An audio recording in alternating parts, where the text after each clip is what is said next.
Pregnancy में माएँ तब बहुत डर जाती है जब उनको बताया जाता है कि बहुत बड़ा ग्रहण होने वाला है और ये आपके लिए बहुत डेंजरस है।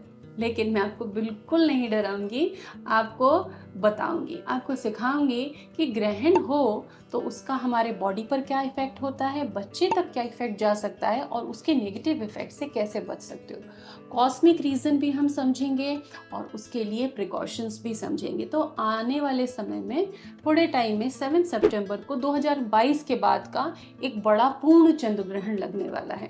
प्रेगनेंसी में ग्रहण को थोड़ी ज़्यादा अवेयरनेस से लोग देखते हैं। तो चलिए इसकी पूरी जानकारी लेते हैं इस वीडियो में, जो कि साइंटिफिक है, किसी मिथ पर आधारित नहीं है।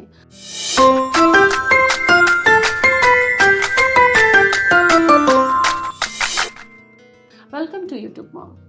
अगर आप यूट्यूब मॉम को पहली बार देख रहे हैं तो ये वन स्टॉप डेस्टिनेशन है प्रेग्नेंट मॉमीज़ के लिए। डाइट की हर छोटी छोटी चीज़ की सलाह और जानकारी हमारे वीडियोस में आपको मिलेगी। प्रेगनेंसी केयर के साथ postmortem, newborn and baby care की जानकारी भी यहाँ पर आपको मिलेगी। तो इससे रिलेटेड आपकी कोई भी उलझन हो तो आप निसंकोच कमेंट सेक्शन में लिख सकते हैं। अपने बच्चे की परवरिश में अगर आपको समस्या आ रही है, छोटी छोटी चीज़ें समझ नहीं आ रही, तो लिखिए, एक्सपर्ट गाइडेंस आपको डेफिनेटली मिलेगा। ये वीडियो देखने के बाद चैनल की प्लेलिस्ट को भी जरूर आप एक बार एक्सप्लोर करें। तो 2022 के बाद 2025 में 7 सितंबर को एक बड़ा चंद्र ग्रहण, पूर्ण चंद्र ग्रहण लग रहा है। तो ग्रहण दो तरह के होते हैं, एक चंद्र ग्रहण होता है, एक सूर्य ग्रहण होता है। चंद्र ग्रहण, चंद्रमा जो होता है वो हमारे इमोशंस को कंट्रोल करता है, जैसे समंदर के पानी को कंट्रोल करता है।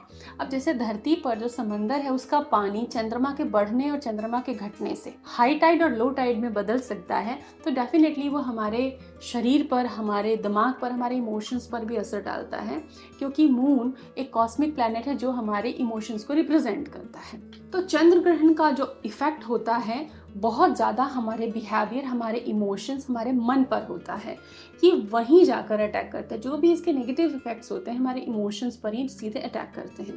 देन हमको ये समझना है कि कॉस्मिक बॉडी है, इसका धरती पर जब पानी पर असर हो सकता है तो ह्यूमन बॉडी में भी तो 50% से ज़्यादा पानी है, तो इफेक्ट तो यहाँ पर भी होगा। तो ग्रहण का इफेक्ट उसके आने से कुछ दिन पहले से ही शुरू हो जाता है और कुछ दिन तक रहता है। ये आप जान लें, एक दिन के लिए मैं बात नहीं बता रही हूँ, ये एक स्पैन होता है, पीरियड होता है। इस पीरियड में आपको ग्रहण के नेगेटिव इफेक्ट से कैसे बचना है। तो सबसे पहले ग्रहण, जब चंद्र ग्रहण होता है तो नॉर्मली इंसान को होता है, और प्रेगनेंसी में तो हम और सेंसिटिव होते हैं, तो हमें इमोशनल ट्रॉमाज आते हैं, डिप्रेशंस आते हैं, लोनलीनेस आता है, हमें हर चीज़ नेगेटिव दिखाई पड़ती है, नेगेटिव चीज़ें ज़्यादा होने लगती हैं हमारे साथ, नेगेटिव इमोशंस हावी होने लगते हैं हमारे मन पे। तो ये कुछ इम्पैक्ट होते हैं। इसका बच्चे से क्या संबंध है? तो जब आप नेगेटिव होते हो, स्ट्रेस में होते हो, डिप्रेशन, एंजाइटी सब में होते हो, तो बॉडी के अंदर तनाव बढ़ता है, तो कॉर्टिसोल का स्तर बढ़ता है। ये कॉर्टिसोल आपके खून के साथ सीधे बच्चे तक जाता है, और हाई कॉर्टिसोल बच्चे की brain wiring, neural development, bone development and overall development को इम्पेयर करता है, बाधित करता है, गड़बड़ियाँ पैदा करता है। तो इस तरीके से ग्रहण आपके बच्चे तक इफेक्ट डाल सकता है, लेकिन बीच में तो आप हैं, आप इसे ठीक कर सकती हैं। तो अब क्या करना है, प्रिकॉशंस। तो ग्रहण लग रहा है रात को, जो सोने का समय है। मोस्टली 10 बजे तक भारतीय लोग सो जाते हैं, आप भी सो जाती होंगी, और प्रेगनेंसी में तो वैसे भी 9-10 तक सोना चाहिए। रात के 10 बजे से शुरू होकर रात 1:30 बजे तक ग्रहण रहने वाला है। तो ये जो समय स्लीप टाइम है, तो आपको निसंकोच होकर सो जाना है। सोने से ऐसा कुछ नहीं होगा कि आपके बच्चे को कोई नुकसान हो जाएगा, लेकिन आप एक्सपोजर से बचेंगी। घर के सारे खिड़की दरवाजे बंद होने चाहिए, क्योंकि रेडिएशन होती है, वो रेडिएशन आप तक ना पहुंचे, इसलिए घर को आप थोड़ा बंद रखें। उस दिन शाम के बाद से ही आप अपने खिड़की दरवाजों को क्लोज कर लीजिए। मोबाइल में, टीवी में, किसी वीडियो में, क्लिप्स में आपको ग्रहण नहीं देखना है, इसे आप अवॉइड करें। दूसरी चीज़ है कि इस समय इमोशनल नेगेटिविटीज़ आपको डोमिनेट करेंगी, परेशान करेंगी। तो अपने हस्बैंड, अपने फैमिली मेम्बर, जिससे भी आप क्लोज हो, अच्छे से हो, उससे आपको बात करनी है। अकेले बिल्कुल नहीं रहना, कोई होना चाहिए आपके साथ में, जिससे कि आप अपने इमोशंस शेयर कर सको। रोना नहीं है। छोटी छोटी बातें अगर इस समय परेशान करें तो कहना कि हाँ अभी नहीं, 10 डेज बाद में आप इन चीज़ों को समझूंगी, देखूंगी, अभी नहीं, अभी मुझे खुश रहना है। तो आपको अपने बिहेवियर से नेगेटिव इन्वायरमेंट को चैलेंज करके पॉजिटिव उसको रखना है, अपना माइंडसेट पॉजिटिव रखना है, इस समय मजबूत रहना है, क्योंकि ये ना केवल आपको रुलाएगा बल्कि आपके बच्चे के ग्रोथ को भी खराब कर सकता है।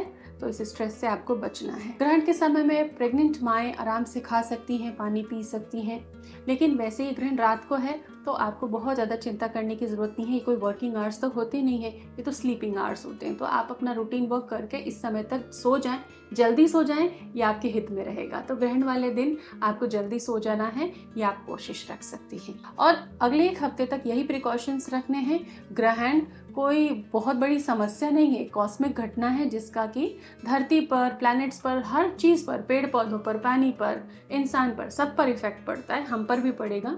आप प्रेग्नेंट हैं तो आपको ज़्यादा जिम्मेदारी है, इसलिए इस समय आपको थोड़ा प्रिकॉशन लेके रहना है, थोड़ी सावधानी रखनी है। ग्रहण में एक्सपोज नहीं करना है खुद को, ग्रहण देखना नहीं है, इमोशनली मजबूत रहना है। कोशिश करें कि 15 दिन का फेज बना लीजिए ग्रहण से पहले और बाद का। इस समय आप चांदी के ग्लास में, बोल में पानी रखें और वो पानी पिया करें। तो ये क्या करता है, सिल्वर में एनर्जी बहुत होती है, सिल्वर में जब आप पानी रखते हैं तो वो चार्ज हो जाता है और वो पानी अगर आप पीते हैं तो आपको स्ट्रेंथ देता है, एनर्जी देता है। तो एनर्जी का कॉन्सेप्ट है। तो सिल्वर के पॉट आप यूज़ कर सकती हैं इस समय पानी पीने के लिए। रात भर रखा और सुबह खाली पेट वो पानी पी लिया, तो इससे पित्त भी शांत रहेगा और इमोशंस भी आपके मजबूत रहेंगे। Hope it helps you. Stay tuned with us. Thank you.